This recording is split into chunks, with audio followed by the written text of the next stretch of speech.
r/Askreddit by Reddit Raccoon. What's a good psychological trick that you use with success most of the times? One of the best ways for cementing your knowledge of something is to teach it to someone else. 10 on 10. I'm a teacher. I barely knew anything about English grammar after my degree, but I feel like I could hold my own with most grammarians now, years of teaching later. What do you call a modern grammar Nazi? Alt-right. Probably why I still remember a lot of organic chemistry. I remember organic on account of all the research we did on trying to understand the process of synthesizing certain organic compounds. Tell someone if I can make your hand flip over without touching it, will you buy me insert? Whatever, then ask them to put their hand out, and when they do, say no the other way. My friend did this to me the other day. I lost $10. That's so awful. I can't imagine how upset you must be. I'm gonna see if this works. None of these little tricks are working on my girlfriend. She must have big brain energy. In an argument, find something to agree on, then push your main point. I have had great success using this method and it always works. Absolutely. My father was a top-level diplomat, ambassador to the UN Security Council, whereof course the name of the game is to debate very contentious issues amicably. He very much followed your approach of looking for points of agreement before pushing the harder issues. One thing he was very skilled at is debating in a way that avoided triggering the other person's ego too much. Basically, the polar opposite of most internet debates where people instantly trigger the ego defenses of the other by mocking, calling their points stupid, etc. My dad's theory was, why on earth would you create more obstacles and resistance to your point of view by unnecessarily triggering the ego/fight/fuck you reflex in the other? Because I don't just want them to agree with me, I want them to acknowledge my superiority. I'd like to agree that you are superior and now push my main point. Reflective listening. Simply being there with someone and reflecting their words and sentiments back to them. When someone shares a problem or grief or complaint with us, we often have the instinct to say I'm sorry, as in I'm sorry for the loss of your mother. What is the natural reaction when someone says sorry? Usually to say that's okay. But it is not okay. Don't put someone in the position of comforting you for their loss. Instead, show that you see and feel their grief. That's so awful. I can't imagine how upset you must be. This invites the other person to tell you more. Impose optimism. Things will get better. Yeah, maybe, but right now the person is upset and needs you to hear and validate that feeling. You can show you understand by saying that sounds really tough. Even dude, that really sucks shows empathy without trying to push them to stifle their feelings or suck it up when they are just trying to be heard. Relates to the other person. Friend, I got a fucking parking ticket, man.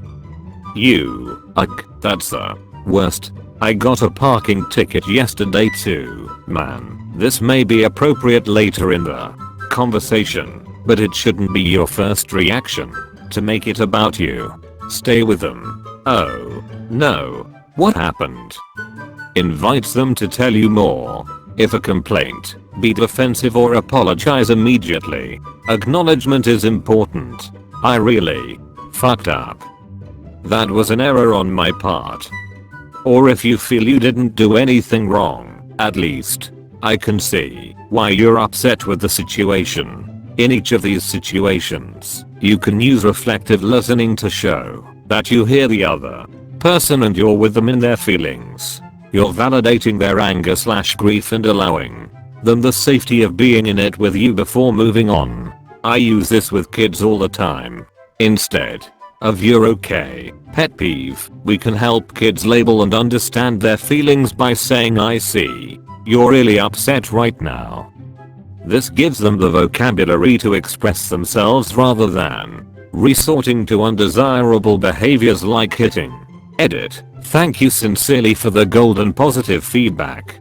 I'm going to be teaching this next week in one of my classes, minus the F-bombs, so it was really helpful for me to practice explaining it and see that it resonated with a lot of people. Thank you. This is one of the best replies. I believe that we, as humans, try our best, but end up using the common sense methods which, as you noted, are about as useful as a peach in a gun fight. Any other tips that you could share? Improving emotional IQ is one of those soft skills that isn't talked about as much as it should. I work with kids, so I really use social referencing to my advantage. If a kid falls, they look around to adults to see how the adult reacts. If the adult rushed over and starts coddling, the child will usually overreact because they think it's needed. If the adult doesn't seem concerned, the child is quicker to move on. Also, when I was younger, my mom would use a trick on me. She told me that she knew when I was lying because my tongue would turn green. She'd ask me a question, listen to the answer, then ask me to stick out my tongue. If I tried to hide it, she knew I was lying. My parents used to say that our eyes turned green when we were lying. They looked us in the eye to check. It worked for the most part, but I remember my sister failing this check when she was actually in the right.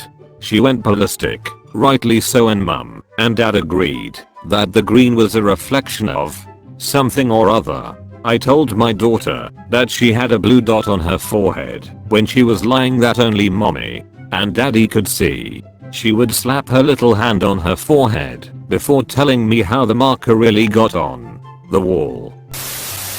Whenever I get upset and realize that I'm spiraling, I start listing things out loud that I'm grateful for. It's very hard to be anxious / depressed / scared when you're thinking about what's gone right for you. Once you get the hang of it, it's easy to make it into a long process to give yourself more positivity time. I'm grateful to have a functioning car. Well, what else about my car am I grateful for? All the awesome CDs I have, my car stereo, songs I like on the radio. Hey, you know, gas prices have been lower lately. Well, how do I afford my car? A job I like, a wage I can survive on, co-workers I love, a boss that treats me well. Or maybe I'm grateful for friends and the places we hang out, or the scenery in my area of the state. I can list gratitudes for an hour or more if I need to. It really does the trick, and it gets easier the more I do it. The 5 gifts of Hathor is what the old Egyptians called it. Basically what they would do is look at their left hand and count 5 things they were grateful for. As your hand was something that's always with you, it served as a constant reminder that there are good things in your life. If my kids are giving me a hard time about eating something, I tell them it's okay, they are probably not big enough yet, then they eat it to prove me wrong. That's exactly how I got my kids to use cocaine. I'm an occupational therapist with early intervention, which means I do home therapy with the 0 to 3 age group. Sometimes they are preemies or micropreemies. Sometimes they have autism. Sometimes language delays. Sometimes genetic disorders. Whatever the diagnosis is, it often leaves moms feeling isolated, overwhelmed and incompetent. Whenever I'm doing therapy, I will subtly orient the child so that the mom is on the direction that's easiest for the child to turn. And then I sing a song or play a game that I know will make the child really happy, and right when they laugh or smile, I will say, look, she's looking for you. Look at how much she loves you. I can really see how much she loves you, mom. It always reinforces the parent-child bond, which almost always leads to a positive feedback loop of smiles and love from mom to child, which hopefully makes mom feel a little more secure and at ease. Acting confident to convince people you know what you are doing. My boss does this in work daily. That's why he's your boss. My therapist gave me the great advice that the word should is terrible for motivation / procrastination. I'm saying it far less eloquently, but basically instead of saying you should do the dishes you should say I will do the dishes, which tricks your brain into doing it. Because should is far less matter of fact, meanwhile I will is very set in stone. It took me a while to do it, but now I barely ever say I should do X, Y, Z. And actually my motivation has gone up. I tell people something similar in relation to writing a resume. Never use passive language in a resume / cover letter. Do not write. If I was the manager of doohikers at this company, I would implement a code system. Write. As manager of doohikers at this company, I will implement a code system. Do not write. If selected for an in-person interview, I would bring a sample of my system. Write. I will bring a sample of my system to the in-person interview.